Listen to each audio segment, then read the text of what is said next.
comment allez-vous aujourd'hui? Vous êtes avec Béatrice Infene. Je viens souvent le lundi pour qu'on puisse s'encourager. Ne dites pas que moi-même je ne me décourage pas. Hein? Ah, le travail, si ce n'est pas un jeu. Ce n'est vraiment pas un jeu. Et donc, lorsque je reste et que je ne suis pas en contact avec mon public, sans vous mentir, c'est pas facile. Heureusement pour moi, il n'y a pas un seul jour que je ne suis pas en contact avec les femmes. Dans ces sur 24 heures, je peux vous dire, je travaille au moins sur 12 heures. 12 heures que je suis en train de m'entretenir avec les femmes. 12 heures. Ah oui, oui, oui. Oui, dans l'entrepreneuriat. Quand tu es en train de travailler pour quelqu'un, tu travailles pendant 8 heures, c'est déjà bon. Ça suffit. Mais lorsque tu as ton entreprise, et l'entreprise accompagnement et conseil est en train de grandir, l'entreprise accompagnement et conseil a des visions. Nous avons des visions pour construire l'école. Nous avons des visions pour pouvoir construire à l'école du mariage. L'école du mariage va voir sa porte ouverte. Bonjour, bonjour à tout le monde. Bonjour, bonjour Pélagie. À l'école du mariage sera ouverte en 2021. Physique. Là, je serai avec les femmes, pas seulement sur le téléphone en train de parler avec elles. Physique, on se voit et je forme, j'encadre. Alors, aujourd'hui, on a un thème. Avant de passer au thème, je vais d'abord rapidement faire le résumé de ce qui vient. Nous avons des programmes déjà bien établis, déjà bien lourds. Le résumé de ce qui vient, nous avons lancé une formation pour les femmes. Après avoir fait la formation sur comment prospérer avec Dieu, j'avais beaucoup eu de questions sur « je vais entreprendre, mais mon mari n'est pas d'accord ». Je vais entreprendre, mais mon mari n'est pas d'accord. Comment faire? Tu veux entreprendre, ton mari n'est pas d'accord, c'est son droit de te dire non, parce que tu lui appartiens, tu portes son nom. Tu portes son nom et il ne peut pas laisser son nom se drainer n'importe comment. Tu dois l'écouter. Quand il dit, je ne veux pas, tu dois l'écouter. Mais il y a une stratégie à arriver à amener l'homme à savoir que entreprendre va toujours aider la famille. On ne commence jamais par la colère. Si tu commences avec la colère parce que je vais entreprendre et puis lui il s'oppose, hein, moi aussi je suis capable, je vois les femmes qui sont en train d'entreprendre, je dois... Non, non. Ce matin je parlais avec une femme, vous savez ce qu'elle me dit? Elle me dit, maman Béatrice, j'ai écouté ton cours sur la soumission. En passant, celles qui n'ont pas encore pris les cours sur comment être soumise à l'autorité de son époux, ce cours est disponible. Vous pouvez prendre ces cours, vous avez 14 cours. Je dis bien 14 cours à 100 € avec suivi encore. Oui, mais un suivi de groupe, ce n'est pas un suivi individuel. Donc, elle me pose la question, elle me dit, Béatrice, j'ai une question. Lorsque je ne travaillais pas, mon mari travaillait. Et il m'a imposé de prendre les charges de la maison à 50-50. J'ai dit, hein? Mais je n'ai pas voulu lui faire savoir que je suis choquée. Je suis choquée d'entendre ce genre de choses. Toi, l'homme, le père de la famille, tu es censé... En plus, ta femme ne travaille pas. C'est toi qui prends les charges de la famille. Malheureusement, ce n'était pas ça. Et le monsieur lui impose, comme nous sommes chez les Blancs, c'est comme ça. Donc, je pense que, comme il sait le gouvernement donne quelque chose à la maman, il veut que la maman utilise ça pour prendre soin de la maison. Donc lui, il paye les charges comme maison et puis facture. Mais la femme doit prendre les charges de la nourriture et certaines charges. Donc ça revient à 50-50. C'est méchant. C'est méchant, c'est très méchant. Par contre, elle est obligée de se soumettre ici. Parce que c'est la parole de son mari. Elle est obligée de se soumettre et dire d'accord. Beaucoup d'entre vous me diront, mais comment? Elle ne travaille pas. Comment elle va faire? Si c'est en Afrique, ça sera très difficile pour cette femme. Si c'est en Europe, on a toujours un peu de l'entrée d'argent qui vient pour soutenir. Le gouvernement donne quelque chose. Attention que cet argent que le gouvernement vous donne pour les enfants, qui dépasse même parfois le salaire de mari, que vous ne dites pas que je ne travaille pas. Ça même, c'est déjà l'argent qui est en train de rentrer. Tu écoutes ton mari. Cet argent n'est pas pour que tu puisses acheter les habits, te faire belle pour qu'on te voie. Cet argent est pour s'occuper de la famille. Donc, les femmes qui sont trop smart ici en Europe, non, je ne travaille pas et cet argent, c'est pour mes enfants. C'est pour les enfants, c'est pour faire quoi? C'est pas pour que les enfants mangent, c'est pour qu'ils mangent. Donc, si je reviens dans le cadre de la soumission de la femme à son époux, elle est obligée d'écouter ce que le monsieur a dit. Elle est obligée d'appliquer, elle dit oui.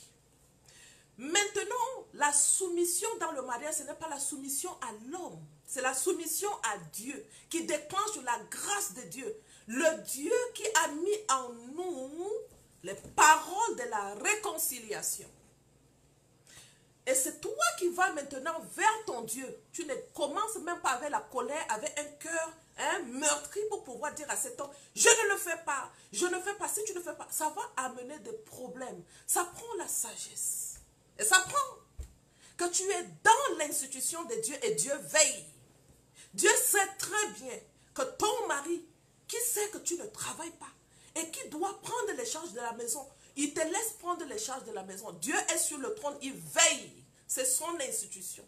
C'est auprès de lui que tu t'en vas pour lui dire, Père, il a dit, je suis dans l'obligation de l'écouter et de faire ce qu'il me dit. Mais papa, c'est de l'injustice. Et comme la justice de l'homme n'accomplit pas la justice de Dieu, je déclenche la justice de Dieu. Je dis, je déclenche la justice de Dieu qui se manifeste dans ma faiblesse. C'est ça la soumission. Tu es dépassé, mais tu refuses de gérer par la parole. Il dit, afin qu'il soit gagné sans parole, mais par l'attitude de la femme. La femme sait que c'est difficile. Mais elle dit, ok papa, j'ai compris. Elle se retire dans la prière. Elle reprend sa force dans la prière. Elle refuse de gérer avec elle-même.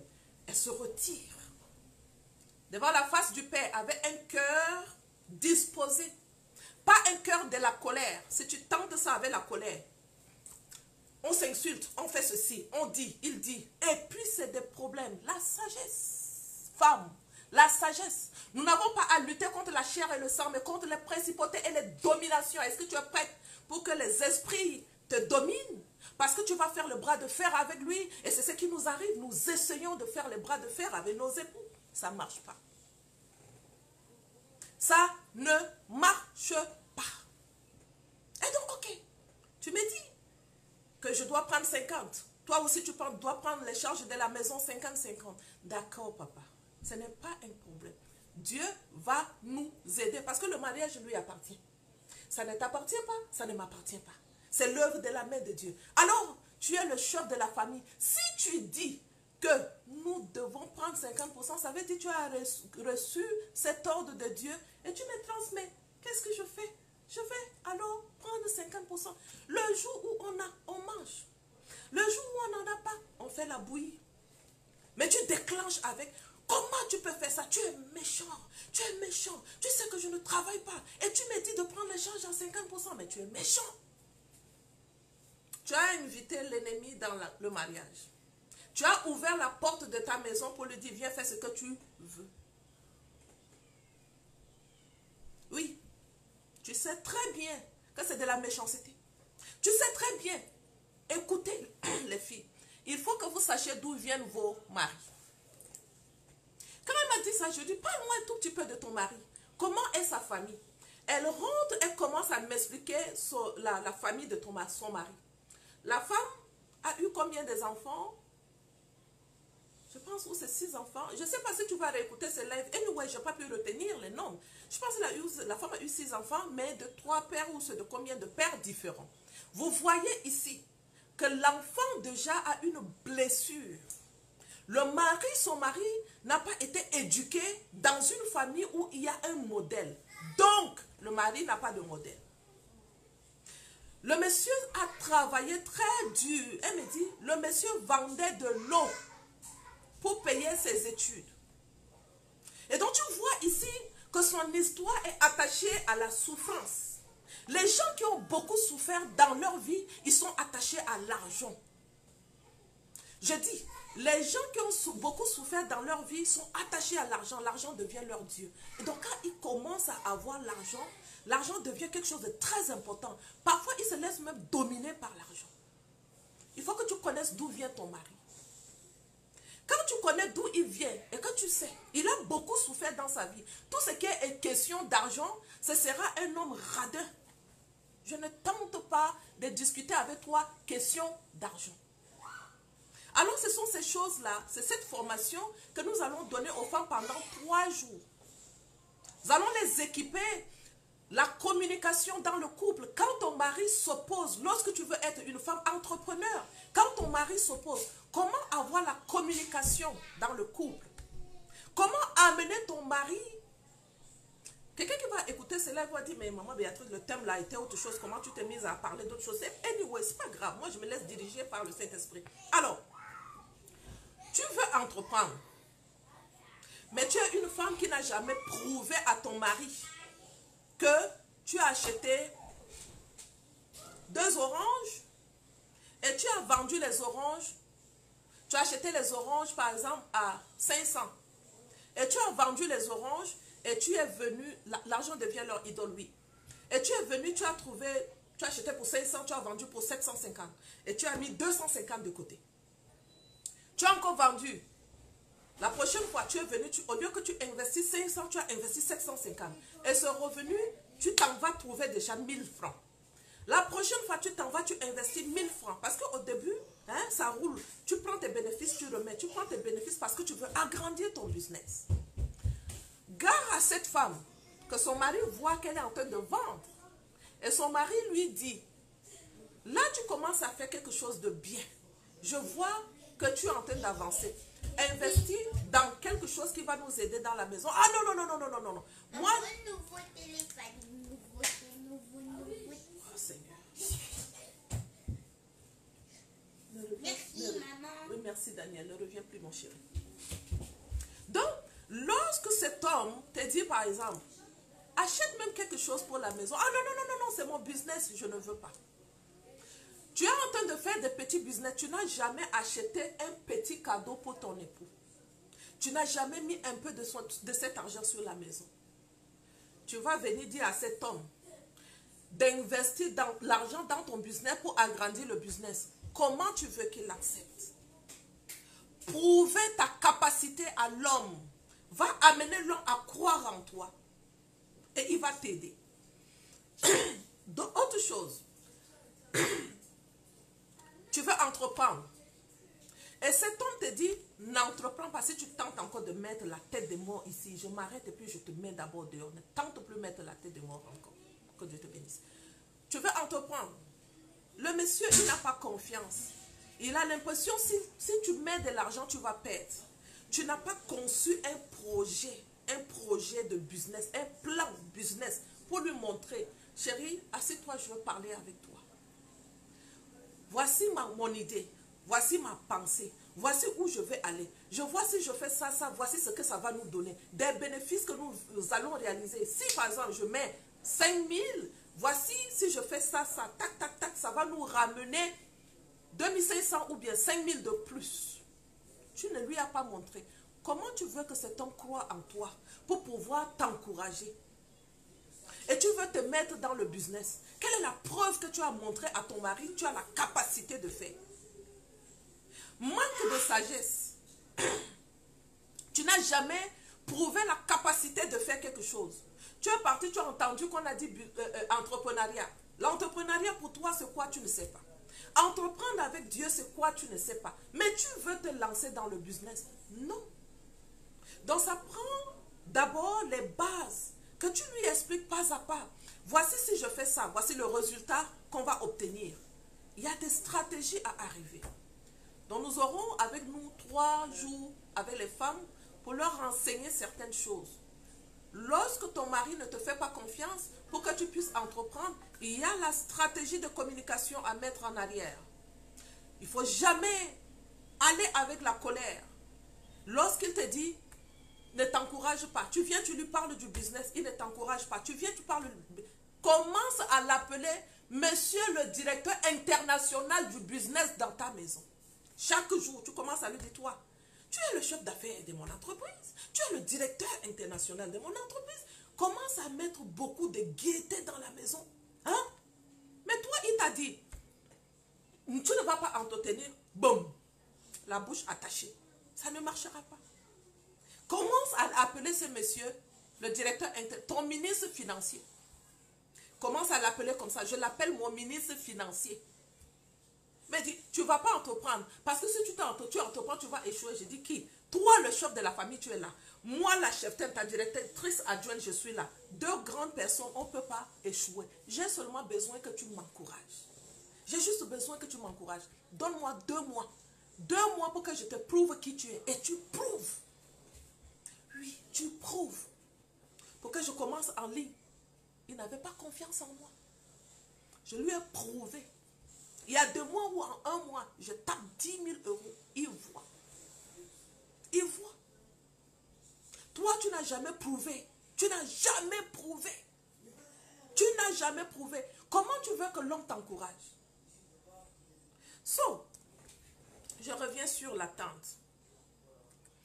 Quand tu es en train d'attendre un mari de destinée, ne commence pas les genres de bêtises qu'on voit ici dehors avec les femmes. S'inviter dans les restaurants. Aller commencer à manger. Ça veut dire que tu n'es pas en train de bâtir une relation qui peut aller loin. Dans l'attente, la fille ne doit pas montrer à l'homme que je suis dans l'attente. Ce n'est que toi que j'attends. Non. Dans l'attente d'un mari de destinée, la préparation doit être spirituelle que physique.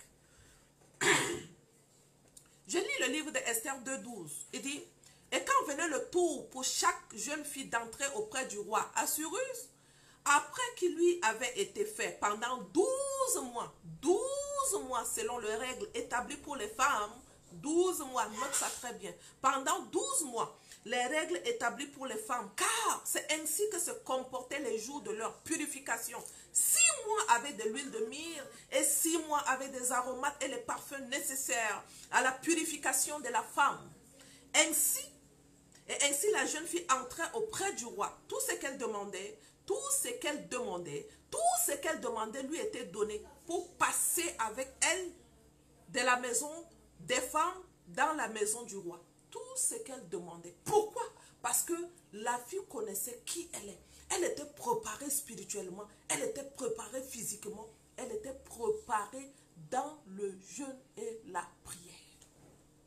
Et tout ce qu'elle demandait lui était donné. J'ai déjà pris de rencontrer beaucoup de femmes. Pendant l'attente, la première chose, comme je vous ai toujours dit ici, relation sexuelle.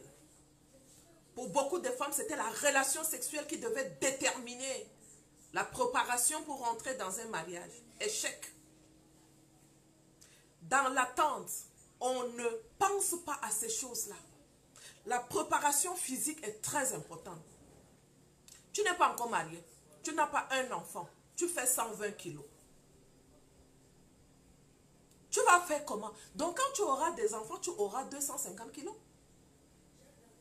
C'est pas normal. Dans l'attente, tu travailles sur ton physique. Je suis partie à la conférence de Paris une fois. À une conférence à Paris. Une jeune fille qui était venue à la conférence. Très belle. Mais le visage rempli de maquillage. Tout était maquillage. Maman Béatrice, je vais te parler. Ah, je suis très contente de te voir. Maintenant, je suis contente parce que je t'ai vu. On parlait seulement sur le réseau. Quand elle est venue, je l'ai prise dans ma main comme ça. Why? Why? Dans l'attente, tu ne prends pas soin de toi, une odeur. Mais c'est quoi ça? Non. Mais sur le visage, tu es très belle. Mais l'odeur très nauséabonde. Non. Mais tu vas chercher à avoir un homme qui a une bonne odeur. Toi, ton odeur est comment? La Bible dit, il se préparait pendant 6 mois avec de l'huile de myrrhe. Et 6 mois avec des aromates. Je parle beaucoup de parfums dans le mariage. Quand tu lis les cantiques des cantiques, tu ne trouves que l'odeur de parfum. Ça ne veut pas dire que tu t'en vas mettre de l'argent sur beaucoup. nous avons les cheveux sur la tête. La fille, tu n'es pas encore mariée. Tu fais les cheveux. Pendant 6 mois, tu as les cheveux sales sur la tête. Et vous savez très bien que ces conneries, ça sent beaucoup. Ces conneries, ça sent beaucoup. Tu n'es pas encore marié. Mais tu commences à te négliger. Mais s'il te met dans la maison, tu seras comment? Dans l'attente, il ne faut pas que ta pensée soit dirigée vers je veux un mari. Non. La parole de Dieu me dit, cherchez d'abord le royaume et tout le reste sera donné. Ici, je parle aux femmes qui sont des femmes chrétiennes. Si tu commences à chercher l'homme d'abord, les hommes vont te fuir. Mais les hommes qui viendront vers toi seront des hommes qui cherchent à satisfaire leurs désirs. Mais par contre, si tu es concentré sur les choses du royaume, la récompense doit être à ce niveau. Et aussi, ça prend une compréhension que tu ne fasses pas comprendre à ton Dieu. Je fais quelque chose pour toi parce que j'attends que tu me donnes un mari. Non. Sinon, il n'y aura pas des vieilles filles dans l'église. Mais il y a des vieilles filles dans l'église, pourquoi? Parce qu'elles attendent en retour quelque chose. Partage ce live avec tes amis, s'il te plaît, ça va les aider. Elles attendent en retour quelque chose. Dans l'attente, ne montre pas que c'est le mari que je veux. Le mari ne viendra pas. Je dis ça souvent aux femmes qui veulent concevoir. Je dis, sors ta tête de là. Tu veux un enfant? Sors ta tête de là. Sors ta tête que tu veux un enfant. Mais reste disposé à aider peut-être les gens qui ont les enfants. Reste disposé à t'occuper des enfants des autres personnes. Oublie-toi. Tout dernièrement, j'ai fait un enseignement et je disais aux femmes, quand nous prions, 99% de nos temps sont sur nous, concentrés sur nous. Père, donne-moi. Père, donne-moi. Dieu, donne-moi. Dieu, donne-moi. 99% nous prions sur nous. Tu veux te marier, dans l'attente, ton temps de prière doit être consacré pour bénir d'autres personnes. Priez pour d'autres personnes. Prie pour ton ami qui veut se marier.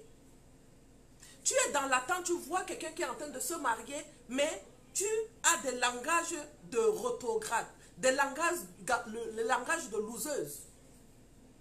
Maman, est-ce qu'on se marie encore? On ne se marie pas, pourquoi?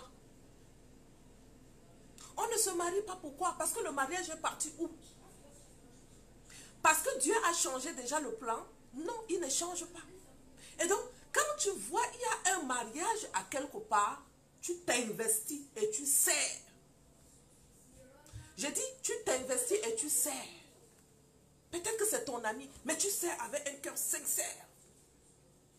Tu sèmes sur ton ami. Ton ami veut se marier. Dis même lui, maman, ta robe de mariage va te coûter combien? Et comme je dois me marier, je mets 200 € sur ta robe. Ah, oui. Parce que j'attends ma bénédiction. Et je sème sur ta robe. Tu ne sèmes pas, tu récoltes quoi? Tu vois les cultivateurs, ils sèment et ils attendent la récolte. Mais toi, tu es quelqu'un qui t'assoit pour observer les gens. Et tu penses que ta part va venir. Qu'est-ce que tu es en train de s'aimer? Tu sèmes le mariage, tu récoltes le mariage. Tu sèmes le vent, tu récoltes le vent. Je me rappelle, j'étais dans mon église. Et je servais dans mon église. Le département, excusez-moi, toujours quand je parle, ma gorge est serrée. C'est comme ça, la grippe me dérange beaucoup. Anyway, vous allez entendre que je me gratte, mais ce n'est pas que je le veux. Donc, dans mon église, je me suis mise comme quelqu'un qui organisait le mariage au niveau de l'église. J'étais dans le groupe d'organisation des mariages dans mon église. Malheureusement, l'église est méchante parfois. Et les mauvaises personnes se retrouvent dans l'église qu'en dehors de l'église. Chaque fois qu'il y a un mariage, il faut que les femmes de l'église se moquent de moi. Quand je finis, et tout le temps, je me déployais, hein, organisée. Fille, parfois, je suis même fille d'honneur de la personne. Je fais tout et je le fais avec le cœur. Je mets ça. Tu es tout le temps en train d'organiser le mariage des autres. Pour toi, ce camp, tente de me dire ça aujourd'hui. Je vais te reprendre. Mais je vais te reprendre avec classe. Que tu ne vas plus jamais dire ça à une autre fille encore. Et donc, cette parole, ça me blessait. Et j'ai failli lâcher la main de Dieu. Ne plus faire le service par rapport au mariage des autres. Le Seigneur m'a enseigné très tôt par rapport à la loi de la récolte. La loi de la semence et de la récolte. J'organisais le mariage. Je faisais le mariage. J'aidais les autres. Je peux partir. Quand le mariage est à 9 h, à 8 h, j'ai déjà quitté. Je suis partie. En train de je fais tout. Ça, c'est une sémence sur le mariage. Et tu récoltes le mariage. Toi, ton cœur est plutôt en colère. Quand tu vois les gens sont en train de se marier, ton cœur est en colère contre Dieu. Pourquoi tu ne me bénis pas comme les autres? Il bénit quand il veut, comme il veut. Il donne quand il veut, comme il veut. Selon le cœur disposé et selon la foi que tu as. Selon le cœur disposé et selon la foi que tu as. Tu ne dois, dans l'attente, tu ne dois pas voir les hommes comme les briseurs de cœur. Tu dois avoir la pensée renouvelée dans l'attente. Tu vois tous les hommes comme des bénédictions. Quand tu es dans l'attente, ne vois pas les hommes comme des briseurs de cœur. Attention à tes blessures émotionnelles qui va t'amener à dire, j'espère que tu ne vas pas aussi me blesser comme les autres. Ici, tu montres directement à l'homme que tu as été blessé. Et les gens qui ont été blessés, voici leur langage. J'espère que tu ne viens pas dans ma vie pour faire ce que les autres ont fait. Échec, tu as échoué. Si tu as des blessures intérieures, tu travailles sur tes blessures intérieures pour que tu montres à cet homme que tu es une femme forte. Et comme je disais tout à l'heure, il y en a qui ont subi des blessures aussi. Et comme ils ont subi des blessures, ils ne savent pas comment se prendre. Donc, comme la parole de Dieu nous a bien dit qu'il n'était pas heureux, il avait nommé tous les animaux et il regardait, il lui manquait son vis-à-vis. Donc, lui aussi, il est en train de chercher son vis-à-vis. Et tu imagines, toi, la vis-à-vis, il est venu, mais tu commences directement à lui dire, j'espère que tu ne vas pas me briser le cœur comme les autres. Il sent en toi quelqu'un qui a le vide. Il ne sent pas en toi la stabilité. Travailler son langage quand on est dans l'attente. Travailler son mental quand on est dans l'attente. Dans l'attente, tu dois être une fille qui sait gérer l'économie, ton argent. Donc, disons, ton finance. Tu es seule, tu n'es pas encore mariée. Tu ne penses pas que étant seule, je peux même acheter les terrains. Étant seule, je peux déjà construire les maisons, mettre en location. Donc pour toi, non, parce que je ne suis pas encore mariée. Et comme le mariage nous pensons que le mariage est la solution pour tous les problèmes. Que ce soit le finance, le mariage va venir résoudre. Que ce soit la solitude, le mariage va venir résoudre. Ces attentes ne seront jamais respectées. Je me rappelle, je n'étais pas encore mariée. Je travaillais. Premier terrain, acheté, déposé. Deuxième terrain, acheté, déposé. Je n'étais pas encore mariée. Quand mon mari m'avait rencontré, la première question que je lui ai posée, combien fais-tu l'économie par mois? Il m'a dit, hein? J'ai dit, combien tu fais comme économie par mois? Il m'a dit, je ne pense même pas à ça. Je vais penser à ça plus tard. Je dis, non. Ça commence maintenant. Alors, il faut que tu commences à faire de l'économie. Est-ce que tu as acheté même un pigini de terrain, tu as déposé? Là, c'était au début de la relation quand je lui posais ces questions-là. Je n'étais pas là que, amène-nous, on va aller manger. Ma question était, Qu'est-ce que tu as comme un pigini de quelque chose à quelque part? Le gars n'avait rien. Il pensait même pas à ça. Je commençais à s'aimer ça en lui. J'ai dit non. Il voulait qu'on sorte pour aller manger. J'ai dit non, gars. Je ne suis pas encore dans la période que je dois dépenser mon argent. Je suis dans la période de la construction de ma vie. Il m'a dit, ok. Chaque mois, salut compagnon, comment vas-tu?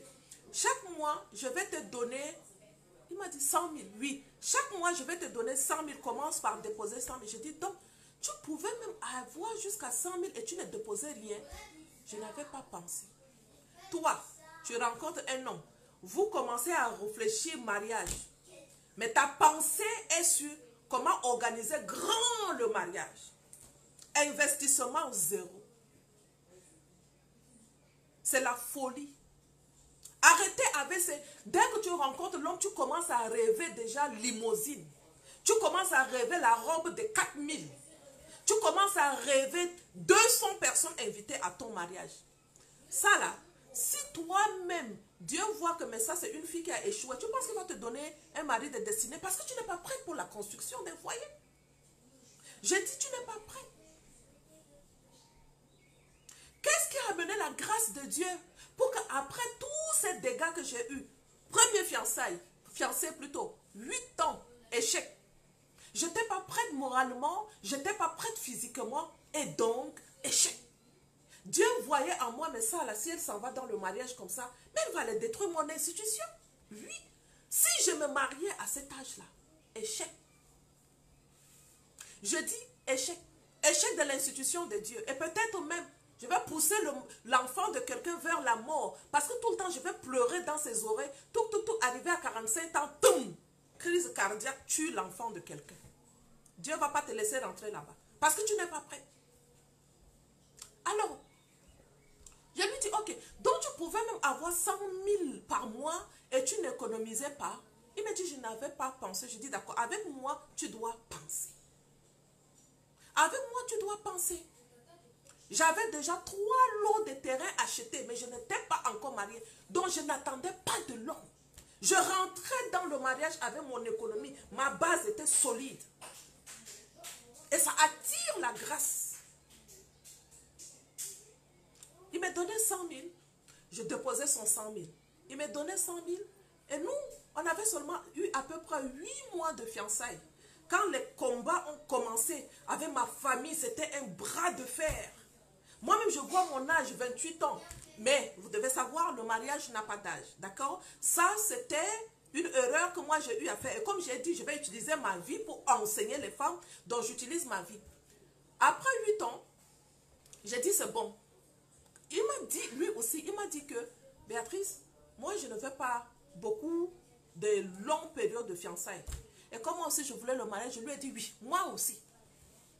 Attention que vous ne poussez pas les hommes, va voir mon mari, mes parents. Non. Il doit être prêt, c'est lui qui doit te proposer. C'est le temps que j'aille voir tes parents. Rebecca n'a pas dit au serviteur, va voir mon père. Non. C'était le temps de Rebecca qui était venu. Et le serviteur est parti voir le père. Et il a pris. On ne négocie pas avec un homme que non, viens voir mes parents. Non. Alors, après 8 mois, je commence à mettre pression sur lui. Parce que je ne veux plus vivre encore les échecs. J'avais tellement de pression dans mon église. Des pressions que tu vois, les jeunes filles sont en train de se marier. Et puis les mamans ont des paroles un peu bizarres derrière toi. Les regards des amis, vous étiez tous des amis. Elles se sont mariées. Et tu deviens comme si un danger pour leur mariage. Les regards des amis et tout. Je commence à mettre la pression sur mon mari. Mon mari s'envoie, il voit la famille. Et on s'engage. Et là, je me rends compte que financièrement, j'étais plus bâtie que mon époux parce que j'aimais le business. Je vendais les choses. Je pars au Cameroun, j'achète les choses, je viens, je vends. J'avais de l'argent. Les problèmes commencent en arrière, on vient lui s'aimer les choses. Comment tu peux prendre une femme qui a beaucoup d'argent plus que toi? Vous allez rencontrer ce genre de choses. Tu dois être une femme smart qui se met sous l'autorité. Se mettre sous l'autorité commence durant les fiançailles. Ce n'est pas dans le mariage que tu arrives à te mettre sous l'autorité. Donc quand tu vois un homme, par exemple, Tu as beaucoup de finances plus que lui. Commence à travailler ton langage. Commence à travailler ton langage. Que ton langage ne soit pas le langage de personnes qui veulent se mettre en tête de l'autorité. Tu vas gérer le mariage. Quand tu rencontres un homme, il n'a rien. Et que toi, tu en as. Si tu veux l'épouser, commence à travailler cet homme. J'ai vu chez mon mari d'abord. C'est un homme qui veut économiser. Dès que je lui ai dit, à cet âge, tu n'as pas un seul terrain. Il m'a dit, je n'ai jamais même pensé. Et il me dit, mon père a les terrains. J'ai dit, hé, hé. Oui, compagnon, merci. J'ai dit non. Je ne peux pas épouser un homme qui compte sur les biens de ses parents. Non. Tu dois me prouver que tu es un homme capable, qui sait faire de l'économie. Et j'ai vu, en un mois, il est venu, il a déposé 100 000. Deuxième mois, il dépose 100 000. Troisième mois, il dépose 100 000. Un jour, il vient, il me dit, il y a un de mes amis qui veut lancer les cotisations mensuelles. Je veux le faire. J'ai dit, ok. Combien? Il me dit 100 000. J'ai dit, waouh. Tu es sûr que tu peux mettre 100 000 ici? Parce que j'étais devenu son compte bancaire. Tu es sûr que tu peux mettre 100 000 ici et puis tu peux mettre là-bas? Il dit oui. J'ai dit, hein? Donc, tu as l'argent et tu ne savais pas économiser ton argent. Il dit, c'est la jeunesse. J'ai dit, ta jeunesse s'arrête aujourd'hui. Je n'étais pas une femme qui pouvait dire à un homme, allons-y manger le poisson. Allons-y faire ceci. Quand tu fais ça, tu n'es pas prête pour le mariage. Dans l'attente, tu ne peux pas commencer comme ça. Dans l'attente, tu commences à bâtir la vie d'un homme. Et tu le vois. Est-ce que ça, c'est un homme que je peux le bâtir pour que nous puissions fonder une famille? Est-ce que ça, c'est un homme que je peux bâtir? Le gars m'a montré que je suis capable d'économiser. Donc, c'est parce qu'il n'avait pas la connaissance financière. Il était aussi comme nos maris, là, qui envoient les enfants à l'école. Pour que l'enfant réussisse, c'est seulement à l'école. École, école, école, école. Et puis, il va te dire, je suis en train de construire la vie pour mes enfants en achetant une maison. J'achète la maison pour mes enfants. Tu achètes la maison, toi, tu as 12 enfants. Tu achètes une maison pour 12 enfants. Mais apprends aux enfants comment multiplier de l'argent. Au lieu que tu mettes l'argent sur « je conçus pour mes enfants une maison ». Non. Apprends à tes enfants comment économiser, comment multiplier, comment fructifier. Mettons dans la tête de nos enfants l'envie d'entreprendre très tôt. Sinon, nous aurons des maris qui s'opposent à l'entrepreneuriat comme ce que nous voyons aujourd'hui. J'ai montré à mon mari comment j'ai la capacité de multiplier l'argent. Je montrais à mon mari comment j'ai la capacité de multiplier l'argent. J'ai économisé son argent jusqu'à 800 000. Je lui dis, j'ai économisé ton argent jusqu'à 800 000. Tu as un compte bancaire? Non. Hein? Tu n'as pas un compte bancaire? Ouvre un compte bancaire. À partir de maintenant, ton argent est devenu grand chez moi déjà. 800 000, tu dois avoir un compte bancaire. Mon mari a ouvert son compte bancaire. De l'autre côté là-bas, il avait aussi économiser. Voici un terrain qui va sortir. Un terrain avant qu'on ne se marie qui va sortir. Toi là, dès que tu rencontres un homme, ah, tu dois m'acheter la montre. Ah, tu dois m'acheter un bon parfum. Ah, tu dois m'acheter les boucles dorées. Ah, tu dois m'acheter les habits. Tu ne me rends pas belle. Si tu ne me fais pas belle, comment les gens vont me voir belle pour toi? Hypocrite. Toi-même, tu étais belle d'abord, bien avant qu'ils te voient. Tu es sûr? Parce que si tu es une femme qui est belle et que tu te sens belle, tu es une femme bâtie. Tu ne vas pas commencer à dire à l'homme, rends-moi belle. Ce n'est pas l'homme qui rend la femme belle. La femme se rend belle elle-même. Et ça attire l'homme. Dans l'attente, on ne fait pas ce genre de choses. Dans l'attente, on commence à bâtir l'homme. Je vous en supplie les femmes, comme vous m'écoutez très souvent, et je vous le répète tout le temps, envoyez-moi d'abord un message. Ne m'appelez pas, parce que je suis une femme qui est occupée. Mon téléphone, parfois, je suis en live, parfois, je suis en train de faire les vidéos, mais quand vous m'appelez, ça coupe tout. Ça coupe tout, c'est pas bon. Ok. So, dans l'attente, tu as une femme qui a la capacité mûre pour construire l'homme. Ici, ça déclenche la grâce de la localisation. Une fille qui est immature, que toute sa pensée, c'est que il faut que l'homme vienne dans ma vie. Je me sens seule. Tu te sens seule? Tu veux attirer un homme parce que tu te sens seule? c'est un clochard qui va venir pour t'accompagner dans ta solitude. Et dans ça, tu vas trouver d'autres qui vont dire, mais comme tu es, viens, on habite ensemble. Elle attire l'homme directement dans sa vie. Habitons ensemble. Habitons ensemble. Il n'y a pas que je dois habiter avec toi quand je n'ai pas encore construit ma vie. Tu viens, tu me trouves, je suis déjà prêt. Le concubinage commence comment? Le concubinage commence quand tu n'es pas prête.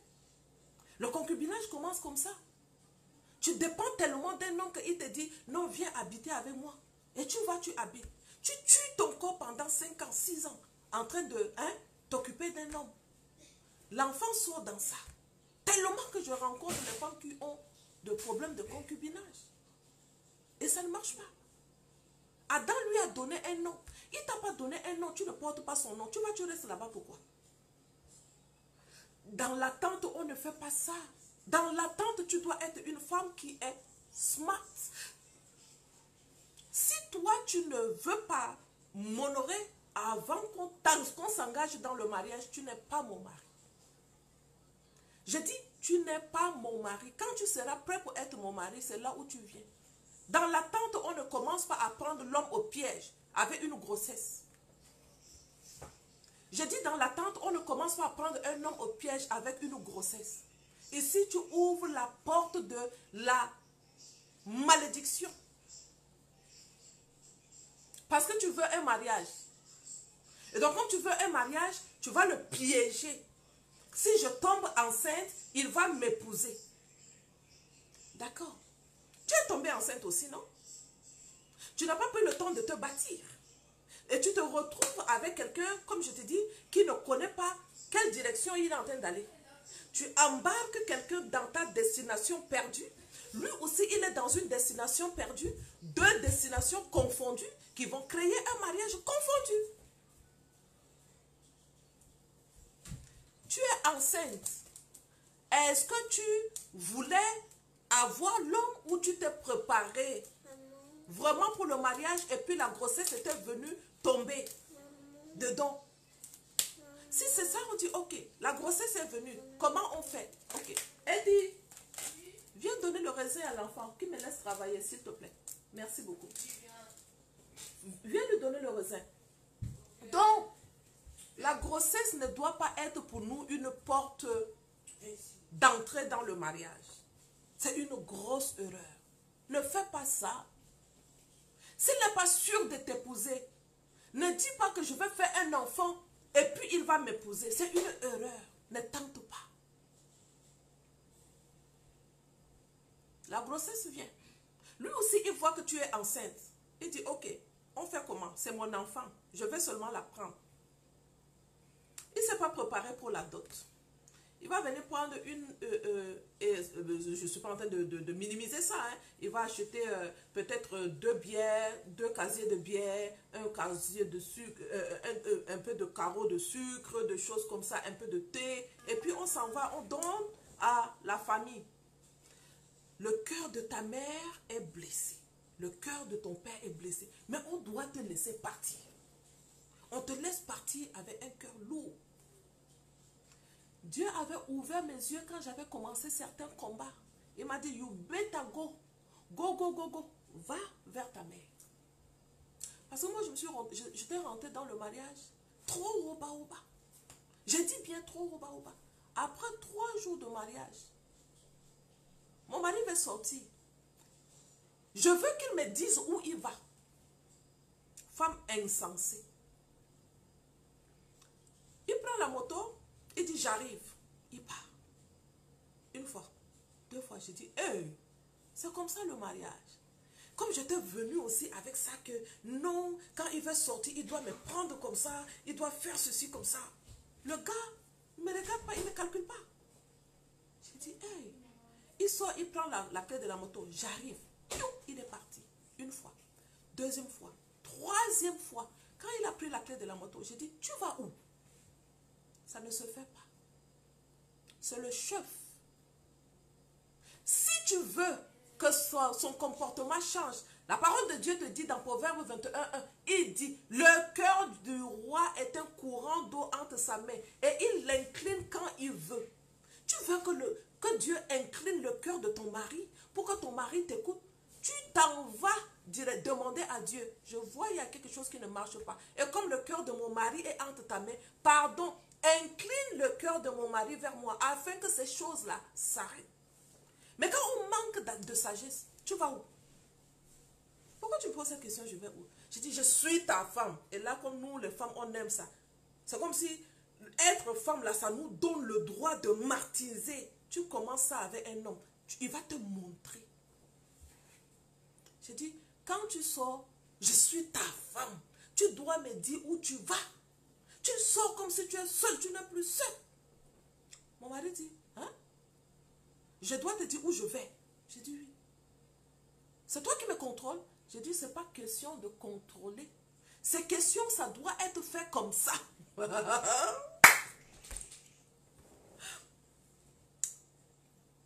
Il m'a dit, arrête de déranger. J'ai dit, ok. Tu veux sortir? Sors et on va voir. Il s'est levé. Il a voulu démarrer sa moto. Je suis venue, j'ai pris la clé de la moto. Il dit, remets la clé de la moto, sinon je vais te frapper. Je dis, quoi? Tu vas me frapper? On vient de se marier. On vient de se marier et puis tu vas me frapper. Ok, tente de me frapper. Il dit, on m'a dit que tu es une femme très impolie. Je me rappelle de tout ça et je vous raconte. On m'a dit que tu es une femme très impolie. Et comme j'étais aussi une fille, je n'étais pas facile, hein? Une casse-tête. Je n'étais pas facile. Il me dit, on m'a dit tu es une tête. Tu es une femme qui n'écoute pas. Tu déposes la clé de ma moto, je sors.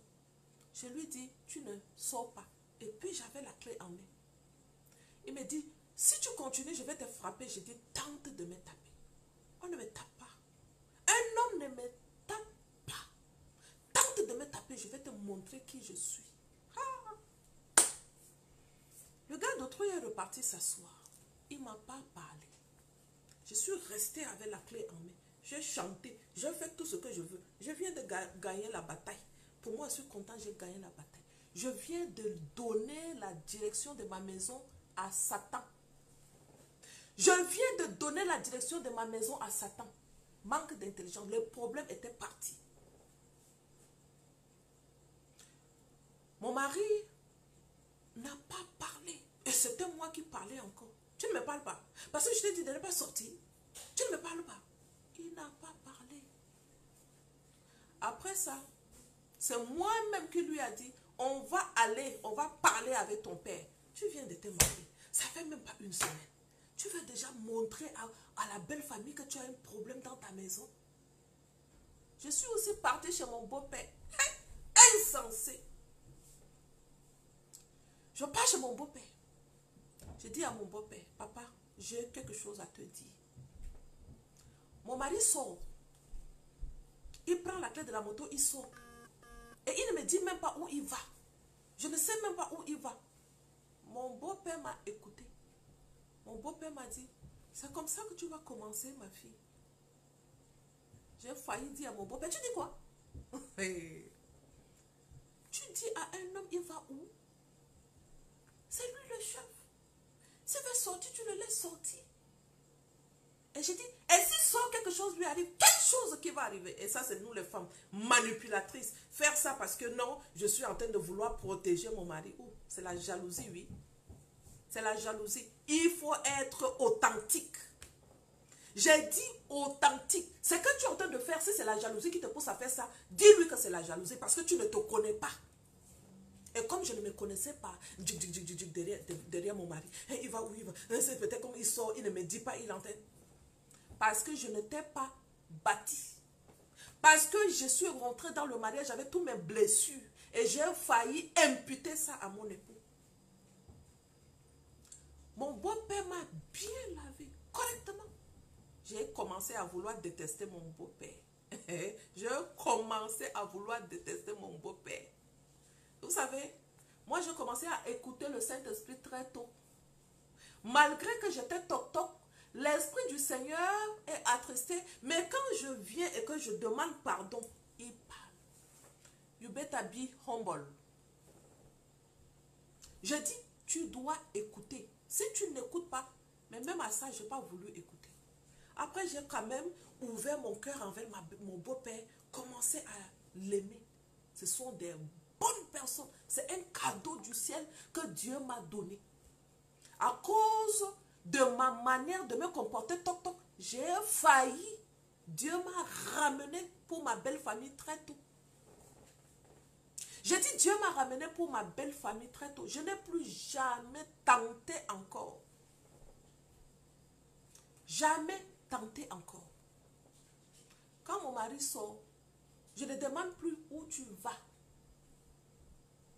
Même jusqu'aujourd'hui, il travaille en Afrique. Je n'ai jamais demandé, tu finis le travail, tu vas où? Jamais. Bâti sur la confiance. Pourquoi? Parce que même son pénis, j'ai pris pour ça. Ah oui, oui, oui, oui, oui, oui. Et j'ai le pouvoir. Parce que son corps m'appartient.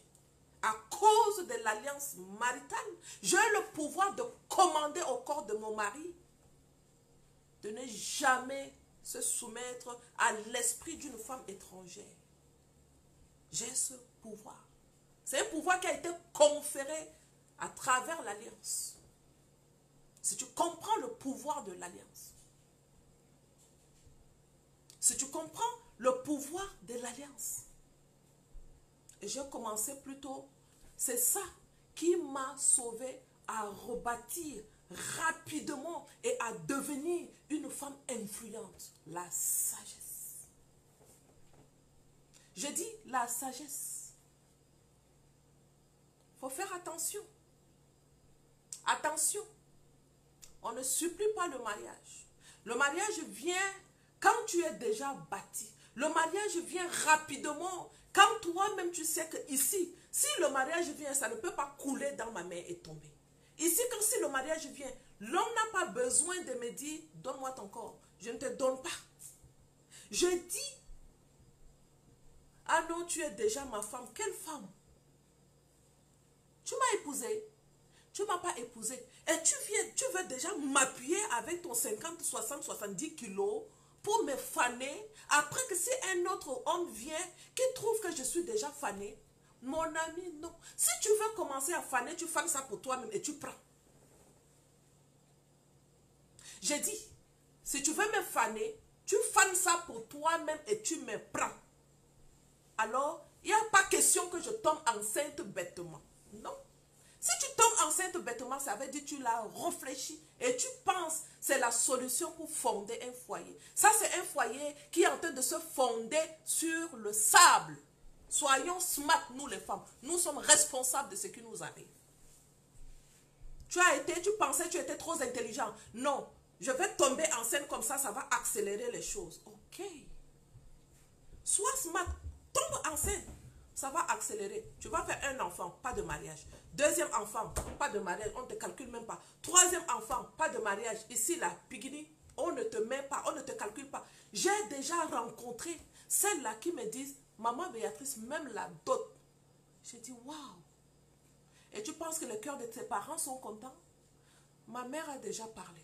Mon père a déjà parlé. Mes frères ont parlé. Mon mari, quand je lui parle de la dot, il me dit que dans la Bible, on dote les femmes vierges. Et comme je ne suis plus vierge, il n'y a pas de dot. Vous voyez ça? Et ça maintenant là, c'est un mariage que nous sommes en train de nous battre selon nous. Et je lui ai dit, tu sors. S'il ne veut pas doter, combien des enfants? 3 enfants, je pense. 3 beaux enfants. Et maintenant, il n'y a pas de mariage. Tu fais comment? C'est qui perd ici? C'est l'homme ou c'est toi? Toi, tu es déjà fané avec 3 enfants. C'est qui va venir pour te ramasser avec 3 enfants? C'est quelqu'un qui va venir te ramasser parce que lui aussi, il est perdu. Oui, oui, c'est un échoué de la société qui va venir te ramasser avec 3 enfants. Tu mérites ça. C'est un raté de la société qui va venir te ramasser avec 3 enfants. Sois prête pour aller en combat. Ou c'est quelqu'un qui a aussi 3 enfants. Et donc, il va falloir que nous fondons un foyer. On appelle ça comment? Un foyer recomposé. Il a ses enfants. j'ai mes enfants. Ça là, je gère ça chaque jour. Il ne veut pas sentir mes enfants. Et moi aussi, à cause de ce qu'il fait, moi aussi, ses enfants, j'ai dit, mais ça c'est quel foyer? Ça c'est quel mariage vous êtes dedans? C'est quoi ça? Qui est responsable? C'est nous. Alors, je vais m'arrêter à ce niveau. Dans l'attente, sois smart. Dans l'attente, commence pas avec, je fais un enfant et ça va marcher. Ne fais pas ça. Dans l'attente, quand il vient, demande-lui, tu as quoi? Et ça veut dire que si tu vois qu'il n'a rien, tu ne l'épouses pas. Non. Ça peut être un ministre d'État un jour. On ne refuse pas l'homme parce qu'il n'a rien. Jamais. Jamais. Quand tu lui poses la question, parle-moi de l'éducation financière. Le gars ne connaît rien. Il faut commencer à l'enseigner. Il faut commencer. J'ai commencé, ça a marché. Avant qu'on se marie, on avait déjà 800 000. Ce n'était pas mon mari. C'était pas mon mari. Si c'était un autre homme, il allait me dire, je vais donner l'argent à cette fille-là comme ça, mais si elle bouffe. Pourquoi? Parce que tu lui as montré que tu es quelqu'un, donne-moi l'argent pour mes boucles d'oreilles. Je n'ai jamais dit ça à mon mari. Donne-moi l'argent pour mes rouges à lèvres. Donne-moi l'argent pour mes crédits. Quand tu commences comme ça, tu vas bâtir la vie d'un homme, mais tu vas ruiner la vie d'un homme. Dans l'attente, on ne fait pas ça. Dans l'attente, tu montres à un homme comment tu es une femme capable. Je n'ai jamais, je dis bien jamais, et je n'ai même jamais dit que je te donne l'argent. Ça commence où je n'ai jamais donné même un 5 000 à mon mari. J'avais l'argent. Jamais. Et ça m'a permis de voir que c'est un homme intègre. Parce qu'il ne m'a jamais, il n'est jamais venu me dire, donne-moi même 5 000, j'achète un crédit. S'il tentait de me dire ça, j'allais dire, gars, tu descends trop bas. Je n'avais pas, je suppliais pas le mariage. Non. Je suppliais pas. Parce que je sortais de beaucoup de traumas. 8 ans, échec. Après, c'est un autre à Paris qui est venu, un zinzin qui est venu me tourner la tête, un jar. Lui aussi. Je pense que lui, là, ça a duré 3 mois. J'ai tout vu les couleurs. En 3 mois, là, j'ai vu toutes les couleurs. Mon époux était venu après. Mais il m'a trouvé que j'étais stable.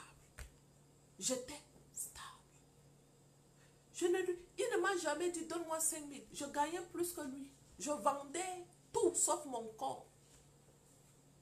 Toujours, il y avait vous savez comment les femmes sont en train de... Mes amis, Béatrice là, c'est les hommes, c'est les hommes. J'ai dit, oui, mon amitié était beaucoup plus poussée vers les hommes parce que j'aime l'amitié avec les hommes plus que les femmes. Et ça m'a créé beaucoup de problèmes quand j'étais encore jeune. Tout le temps, c'était critique, critique, critique. Et ça ne m'a même pas empêché. Hein. Je continuais ma vie. Toujours avec les hommes. Je me sentais à l'aise avec les hommes plus que les femmes. Ah oui, oui, oui. Jusqu'aujourd'hui, mon mari me connaît aussi comme ça. Il me connaît comme ça. Je suis à l'aise et je fais tout pour que mes amis soient l'ami de mon mari. Parfois, il ne fait que me dire, tes amis sont tes amis, gars. Nous sommes dans le mariage. Mes amis sont tes amis. Il faut que tu les connaisses. Je ne veux pas que tu commences à soupçonner quelque chose, non. Et comme tu me connais, je suis quelqu'un qui a toujours aimé les amitiés avec les garçons. Oui, je ne montre, je ne cache pas. Je n'ai jamais caché ça. Il est venu, je ne lui ai jamais dit, achète-moi une montre. C'est jamais sorti de ma bouche, même un seul jour. Achète-moi un parfum. Jamais. Vous voulez que je vous donne son numéro pour que vous l'appelez pour demander? Oui, vous pouvez demander. Je n'ai jamais dit, achète-moi. Jamais. Je n'ai jamais dit, achète-moi les cheveux. Jamais. Quelqu'un vient dans ta vie, tu commences à lui demander de l'argent. Tu es sûr que tu es une femme qui veut fonder? Tu es sûr? Mais toi, tu es une gâteuse de coin. Tu es une vraie gâteuse de coin. Ça ne se fait pas. Tu ne lui demandes pas. Et lui-même, il n'a pas le droit de te demander. Il n'a pas le droit de te demander l'argent. S'il te demande l'argent, tu le fais asseoir. Tu parles avec lui. Ton respect est où? Tu me demandes de l'argent. Si tu me demandes de l'argent comme ça, comment moi je vais te respecter? Est-ce que tu m'as vu, je t'ai demandé l'argent une fois? Mais ça, tu es un homme non mariable. Moi, je ne peux pas m'engager avec un homme qui descend comme ça, qui demande de l'argent à une femme. Non. Je ne supplie pas le mariage, mon ami. Je dis, je ne supplie pas. Je ne supplie pas. Pourquoi je ne supplie pas? Parce que le mariage est un don de Dieu. C'est un cadeau qui m'a été transféré dès mon accouchement. J'ai été créée pour le mariage. Je ne supplie pas. Vous suppliez le mariage. Vous courez derrière le mariage. Parce que vous voyez les limousines, les habits blancs que les gens portent. Tu connais ce qu'il y a là-bas derrière? Tu ne peux pas savoir. You never know. D'accord? Alors, on a déjà lancé la formation MMJE du mois de... Ah, guys, s'il vous plaît, écrivez-moi. La semaine, si je pense, c'est MML. On a MML, formation gratuite. Gratuit. Ce n'est pas que tu payes. Gratuit. Je te forme gratuitement. Ça commence le jeudi.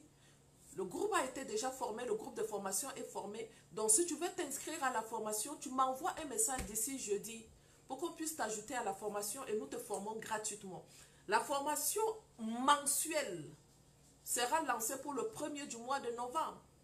Inscris-toi. La Bible dit, renouvelle ton intelligence. Il est très important quand tu es dans le domaine du mariage que tu renouvelles ton intelligence. Si tu ne renouvelles pas, tu seras très... La même chose, comment on appelle ça? Monotone. La monotonie va s'installer. Et quand la monotonie s'installe, c'est grave. Ce matin, je parlais avec une autre femme encore. Elle me dit, maman Béatrice, nous avons travaillé avec la femme. Le résultat a été concret. Il y a un changement dans son foyer déjà. Parce que son mari a un antécédent d'infidélité. Et elle a vu durant le week-end, son mari était trop dans le téléphone. Elle est retombée encore dans la colère. Oh, j'étais en train de travailler avec elle beaucoup dans le domaine de la colère, la gestion de la colère. Dans le couple, la gestion de la colère, femme.